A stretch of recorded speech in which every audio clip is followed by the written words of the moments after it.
Good morning. Sometimes in your life, you have to stand up to the authorities and big business, and you have to say what you feel. And as you all know, sometimes you put your head above the parapet and you're going to be shot at. It's as simple as that. This morning, up comes the Kennel Club again, going after everybody who uses an e-collar. And they've now done the research, scientific research, and they say that they can prove that it's not a good thing for dogs, and the best way to train dogs is positive treat training only. Okay, so what I'm going to do is I'm going to run down this list in front of me, and I'm sorry I'm reading it on here because it just made me so angry with the way big business manipulate people, and the government will fall for it because big business have the power. And yet, how many dogs are going to get put down? How many dogs are going to get moved from home to home because people won't be able to get the best out of them because we're not educating people in the right way? So it says, the Kennel Club, the UK Kennel Club, you disgust me.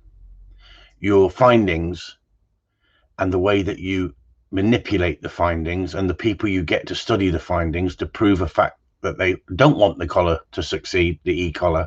They want to condemn it as a tool of barbaric, old-fashioned tool that has not been modernized. The method of training has not been modernized. And what they want to do is they want to slag it off as much as possible to get peer pressure for people to say, yes, I agree with the Kennel Club. It's like a bunch of lemons heading over a cliff. It's going to create such a mess out there in the dog training world because of the ban of the e-collar, because the e-collar is used far more than people think. It's about education and how to use the e-collar. So let's look at the facts. Let's not just pull on people's heartstrings. Let's look at the facts here. Key statistics from research into electric shock collars. 1 in 4 dogs showed signs of distress compared to less than 5% of dogs in non-electric shock collars control group. DEFRA Commission study. Okay, well, who did the test? Have they ever used collars before? Did you condition the dog? Did you teach the behavior? If you know how to use an e-collar and you use it on a low stim and teach the dog what it means, right? We don't teach any behaviors with the e-collar, but we have to get the dog used to the e-collar. You just don't put an e-collar on a dog and fry a dog. So why do I say such things? Because number 2, it says 1 in 3 dogs yelp at the first use of electric shock collars. There's your breakdown instantly. 1 in 3 dogs yelp. 1 in 3 dogs yelp at the first use of electric collar, and 1 in 4 yelp at sequence uses. DEFRA Commission study.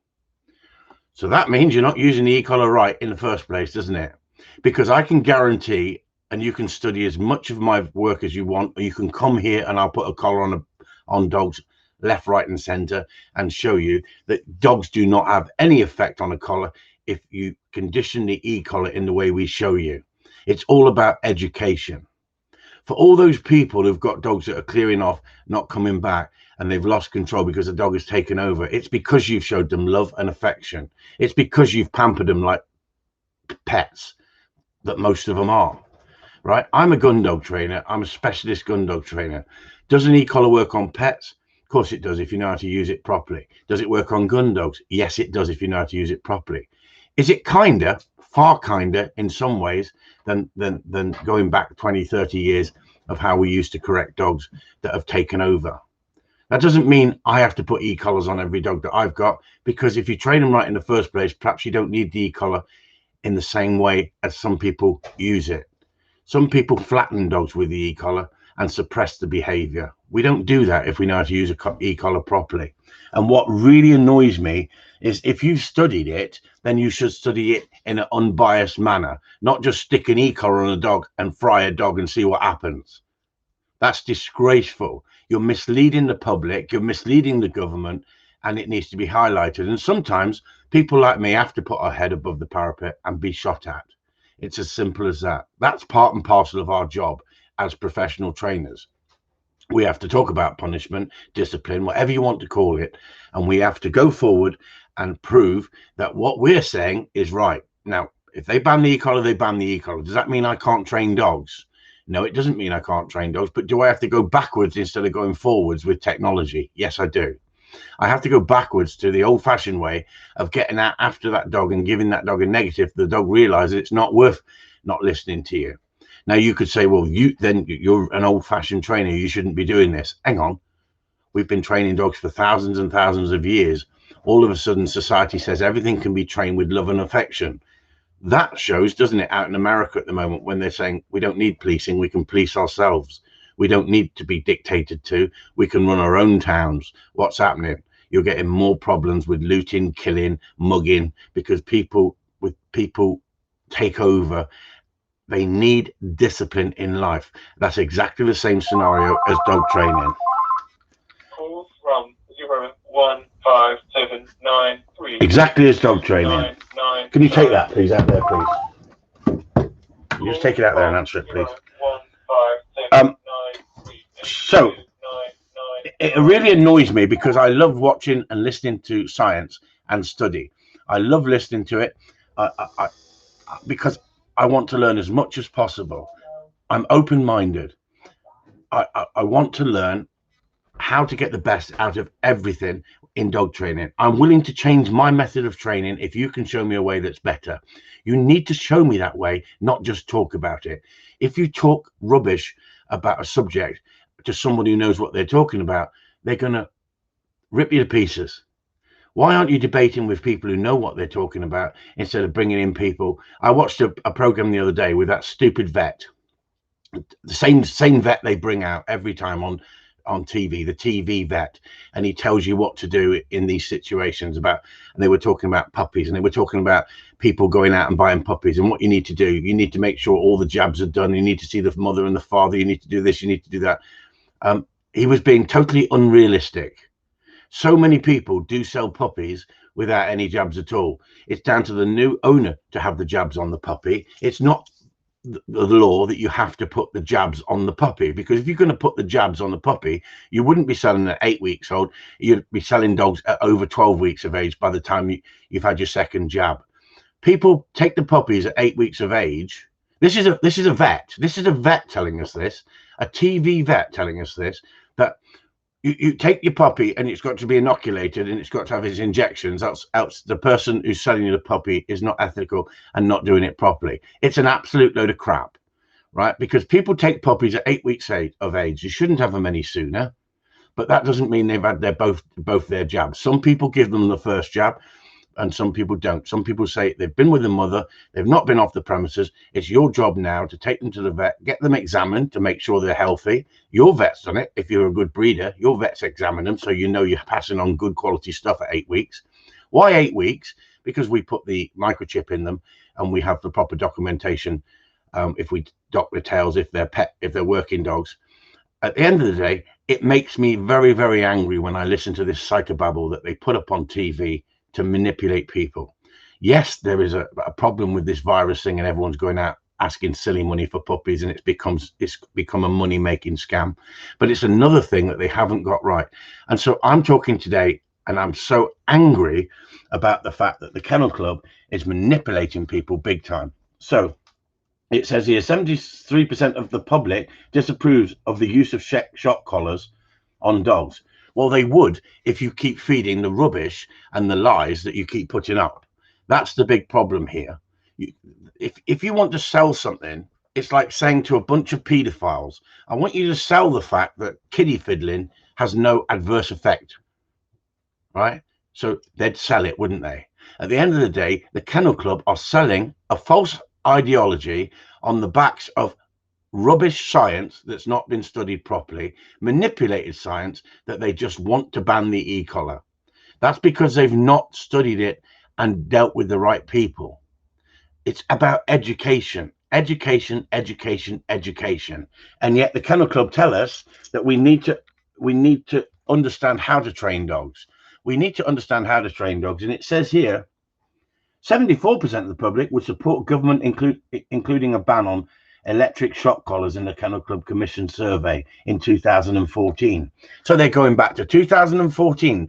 Most of the public don't care about the situation with electric collars until someone puts up some misery or some psychobabble about dogs being abused. And yes, there has been dogs being abused with e-collars, but there's also been dogs being abused with slip leads or flat buckle collars.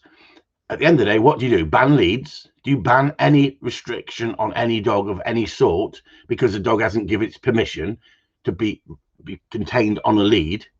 It becomes pathetic. It becomes a stupid argument that goes round and round and round.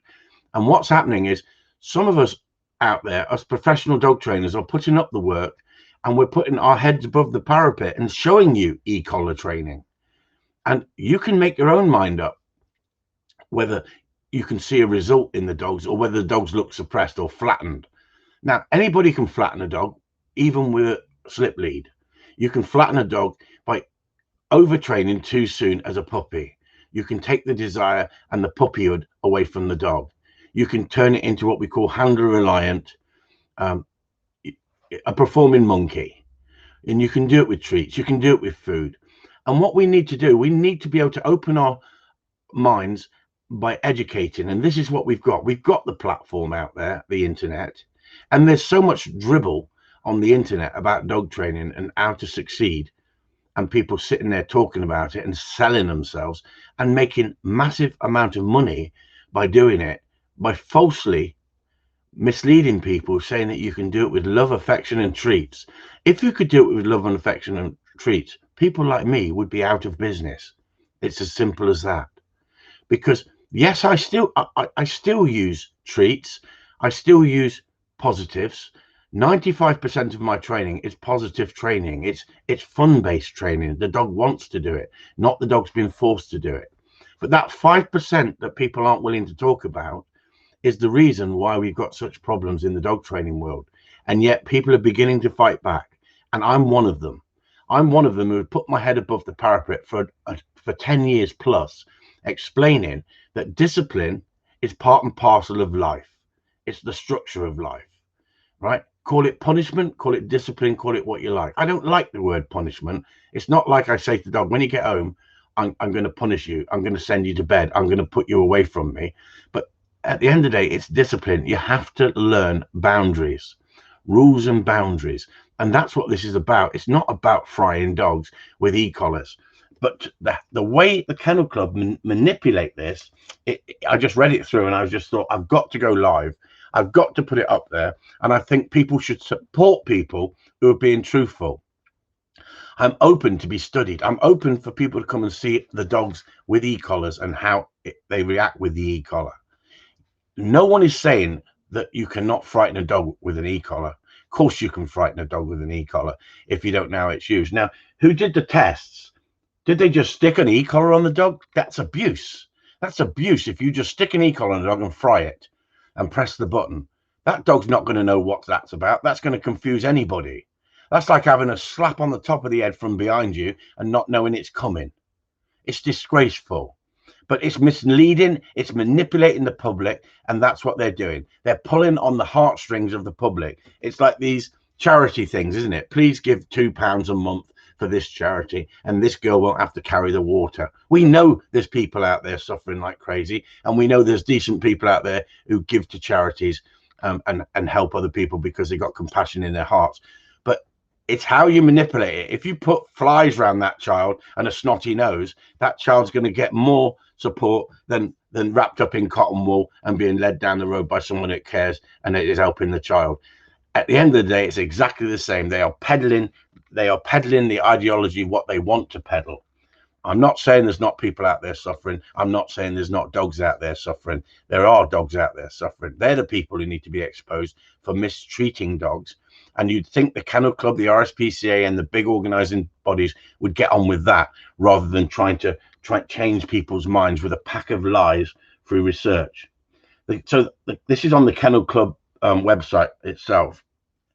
The problem: electric shock collars are worn around the neck and deliver an electric shock either via a remote control or automatic trigger, for example, if a dog barks. Electric shock collars train dogs through fear of further punishment, having received the shock when it does not perform what is asked of it, rather than from a natural willingness to obey. So you're telling me that giving a dog food is a natural willingness to obey? It's bribery. You become a vending machine.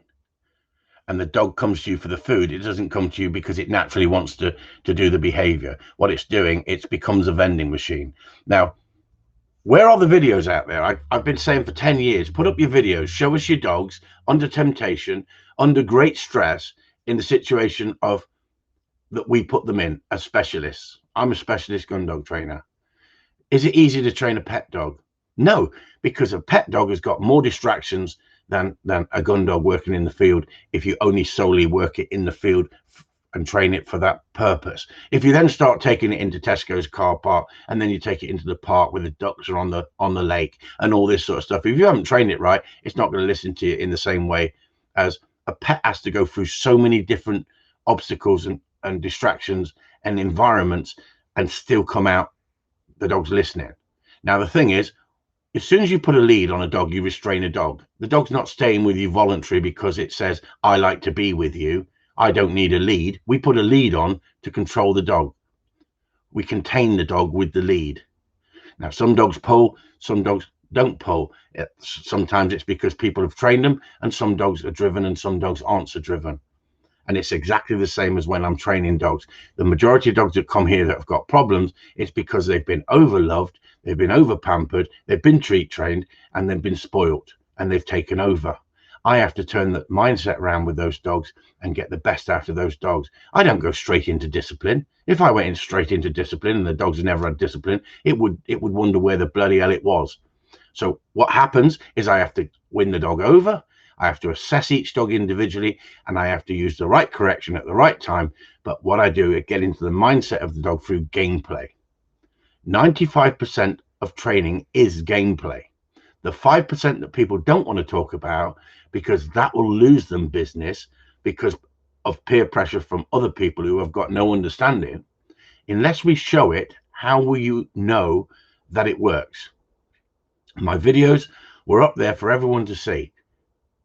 3.5 million views, over 7,000 subscribers.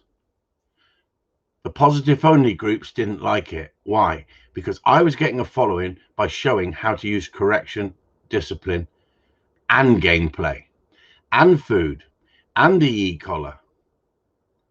Motivation tools that I use from my toolbox is part and parcel of how I educate people.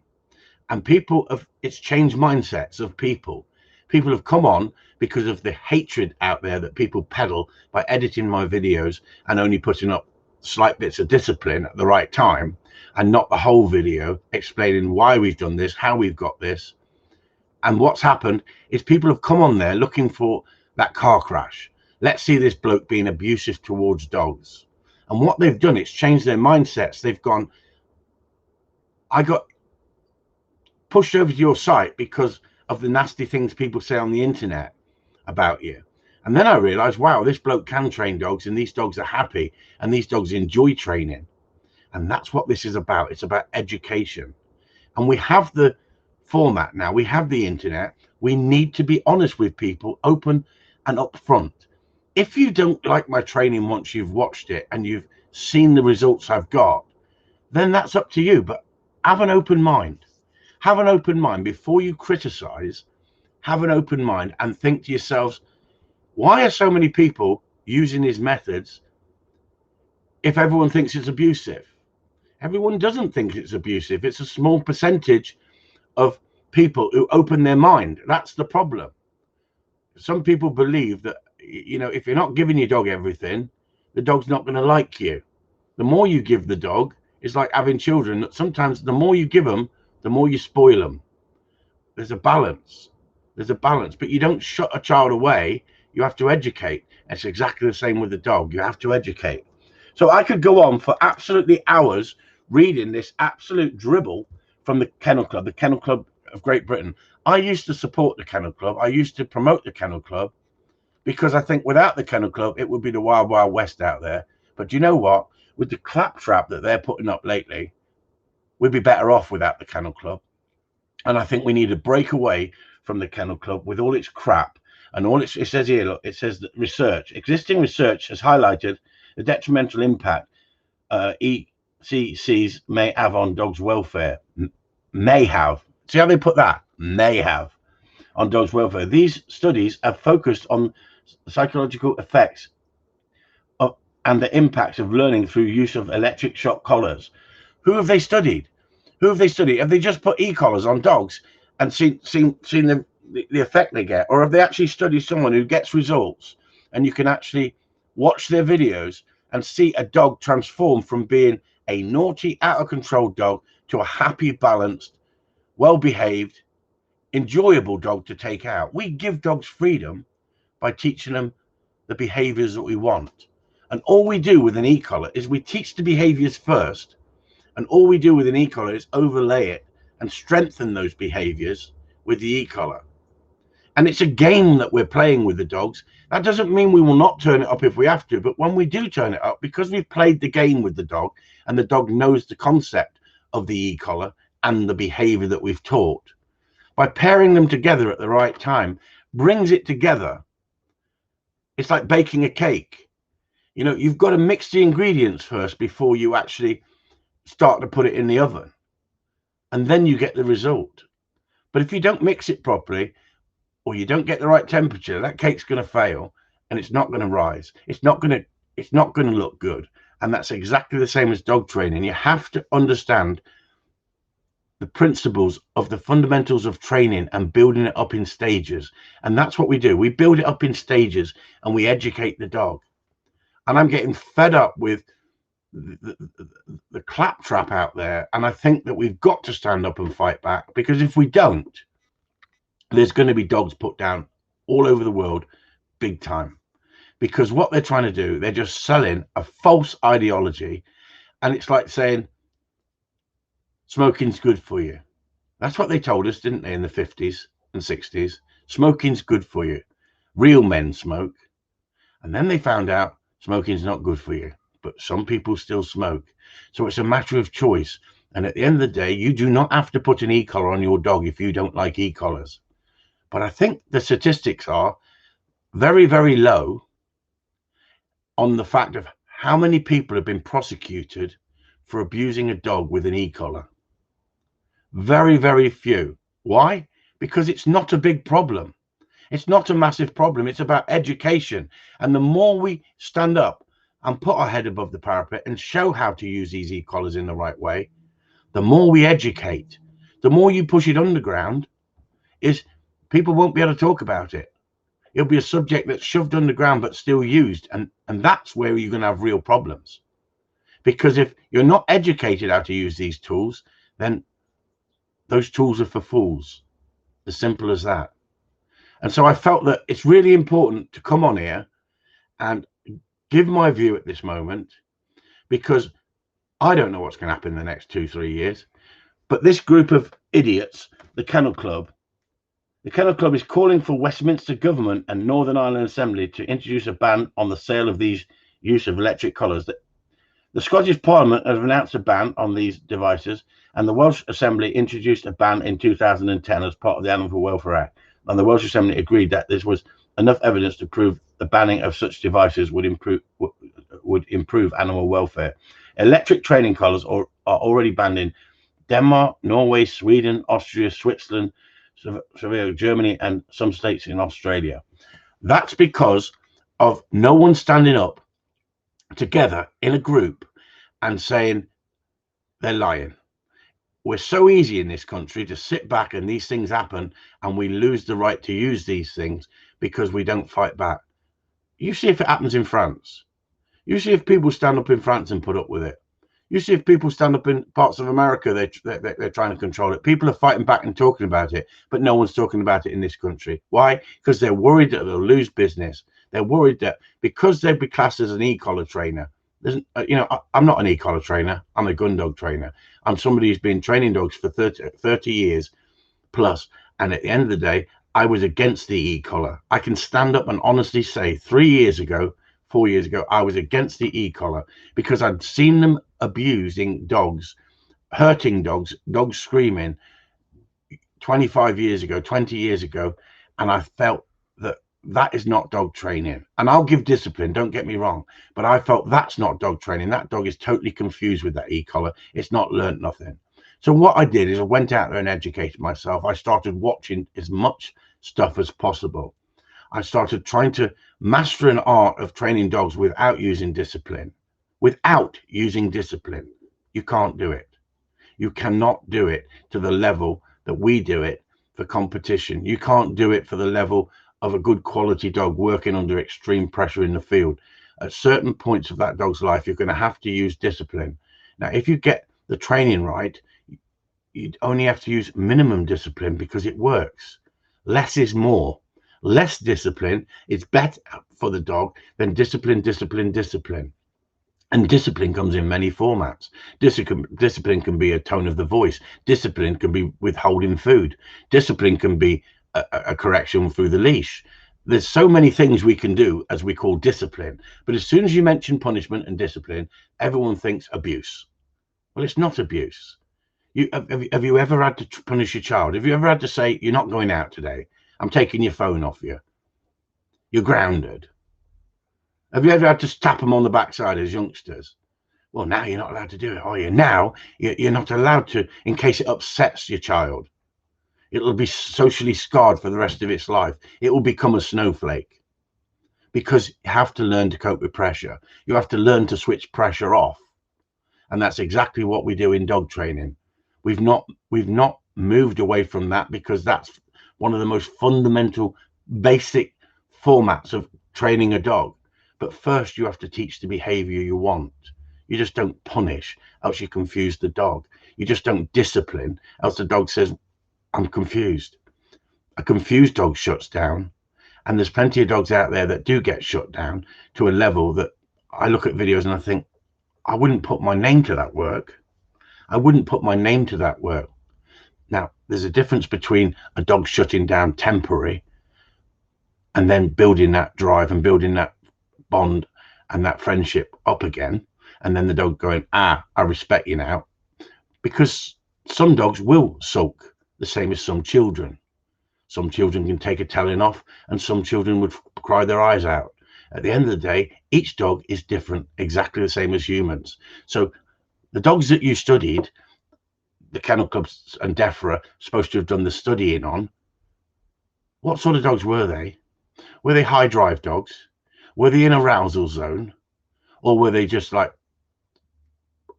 worried pets of can't cope with stress, can't cope with emotions because they've been pampered to such an extent they get everything they want in life?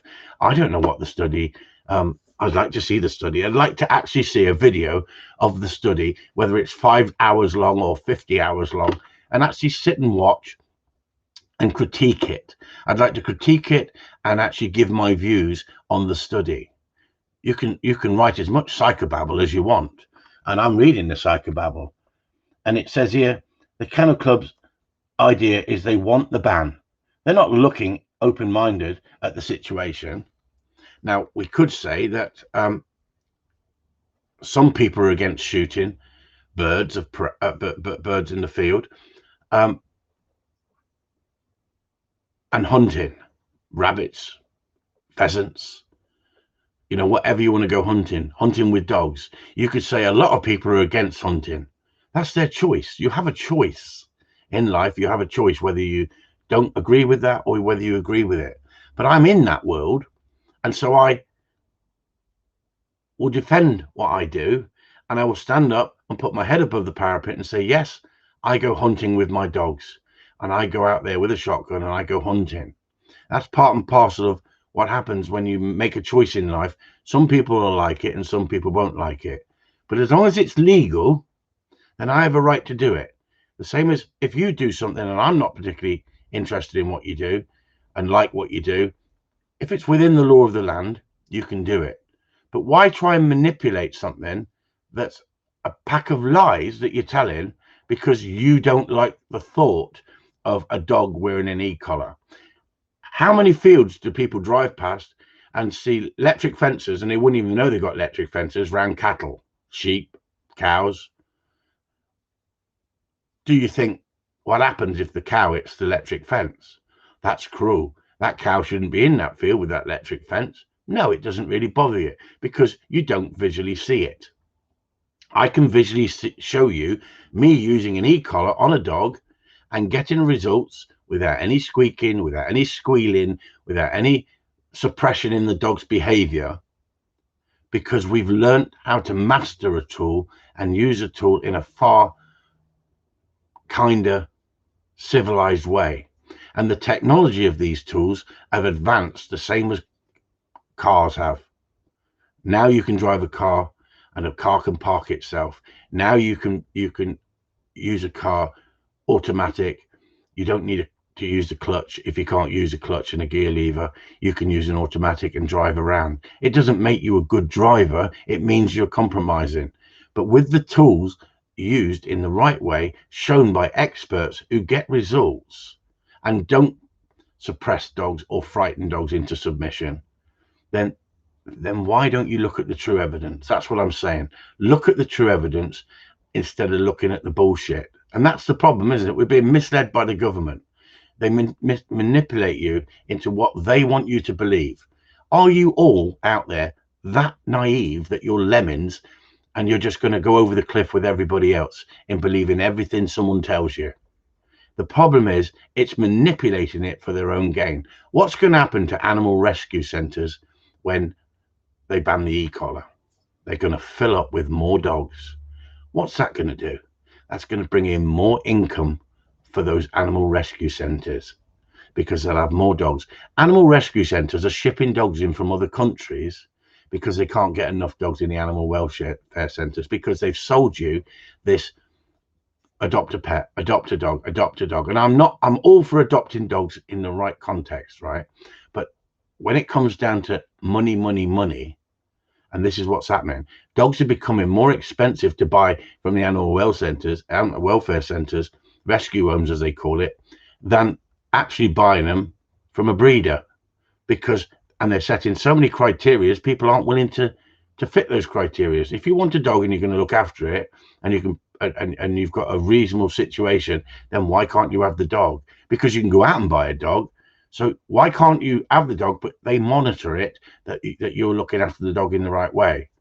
I'm seeing so many dogs leaving rescue centers that are not trained because they're only using positive and positive only, and then being rehomed. It's messing up the dog's mindset, moving from one home to another home, back to the animal welfare center, because they didn't put the work in first to condition the dog and train the dog with the problems it had. So it's come in because it's a problem dog. They've looked at the dog, they've assessed the dog, but they've not fixed the problems. Why? Because they're positive only, and positive only does not work on its own. Positive only is the clue. It does not work on its own. Positive training works, but so does negative training. And the idea is bringing it together and working all four quadrants. Now, people will go, I get bored when you talk about the four quadrants, Chris, but guess what? We use the four quadrants without even knowing we use the four quadrants if you've not educated yourself. It's as simple as that. It's as simple as that. So there's my rant for the morning. Fed up with the hypocrisy of the Kennel Club, the KC Kennel Club. I honestly feel like never registering a dog with a Kennel Club and just bypassing the Kennel Club forever. I think they're a disgrace. They're a total scam. It's like saying we support the trialing world, but you're only allowed to train dogs with positive only methods. Anybody who trains dogs without positive methods shouldn't be trialing, and they shouldn't be judging. Well, that's trialing over for you then, isn't it? That's trialing finished. That's test and trialing finished, because you'd have a bunch of soft dogs with soft who haven't got a clue. And that's the way we're going if we're not careful. Why can't the professional dog trainers stand up and say, in the gun dog world, we use discipline at the right time, but we don't abuse dogs. These are the results we get. Because that's exactly what it's like. You go on a training seminar with a proper gun dog trainer, he should talk about discipline, or she should talk about discipline and correction at the right time. It doesn't mean you abuse a dog. There is plenty of people out there who don't know how to use discipline, and that's the ones we need to educate. We need to educate the ones that don't need to know how to use discipline in the right way, because some abuse it because they think they're going to get results by using discipline, because people talk about discipline. But if we don't show how to use discipline and we don't talk about it and correction, how the hell are we going to move forward with the dog training world? The dog training world is a complete and utter mess. You've got film star dog trainers on the internet talking such claptrap that it's misleading everybody. We need integrity. Anyway, I've got to go. I've got work. Someone coming here in a minute. So thanks a lot. Chris Upton signing off. I don't know if it'll do any good, this, but at the end of the day, I think if we don't stand up and say something against the Kennel Club in this situation, then we deserve to lose the tools that we try to work with to get the dogs to have a better life. It's as simple as